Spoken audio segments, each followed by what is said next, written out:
সেমাই দিয়ে pudding recipe, এটা এখন বের করে নেব।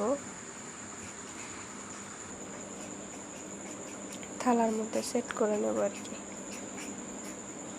সেমাই দিয়ে বানাইছি, খুব পারফেক্ট হয়েছে, খুব সুন্দর লাগতেছে।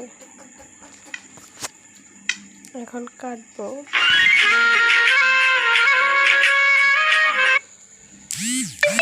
কেটে দেখি কেমন হয়েছে। আমি উঠানোর সময় ভেঙে ফেলছি পুডিংটা।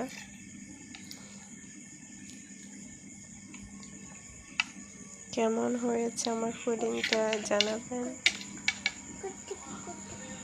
লাইক সাবস্ক্রাইব করতে ভুলবেন না প্লিজ।